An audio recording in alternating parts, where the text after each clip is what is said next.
Thank you, Mr. Speaker. Mr. Speaker, headline today in one of the papers was oil prices to rise as high as $120 per barrel due to the Iraqi crisis.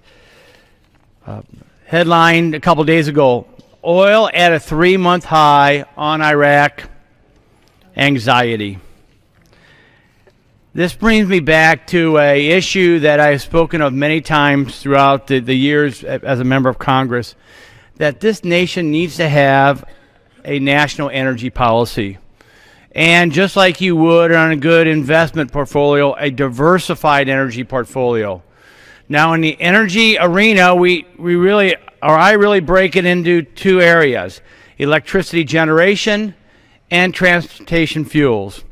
And in electricity generation, we need to have the full range of competitive fueling technologies to have enough electricity at low prices to fuel and run our economy. It's hot in Washington, D.C. today. A lot of air conditioners are on, and we want to be able to cool our homes at low prices.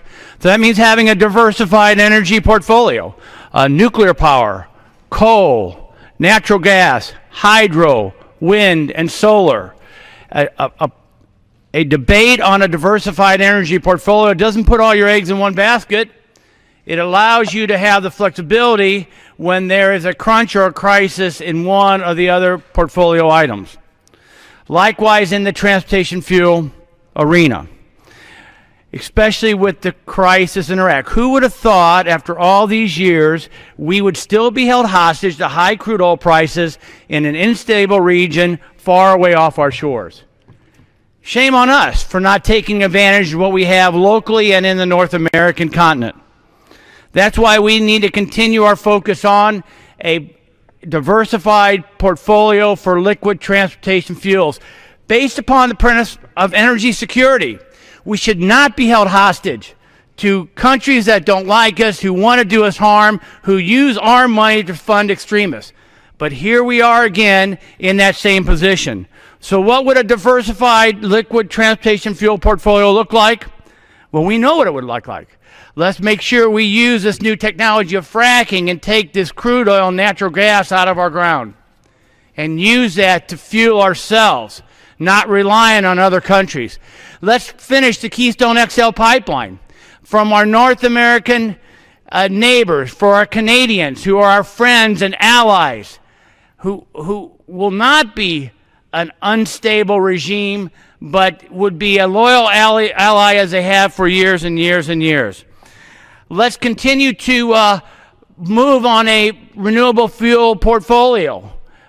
Use our agricultural resources and ethanol and soy diesel and beef tallow to make sure that there is, again, this diversified portfolio, so if any one sector is stressed, you have other sectors in the liquid transportation arena that can pick up the slack and make sure that we're never held hostage again by these foreign regimes.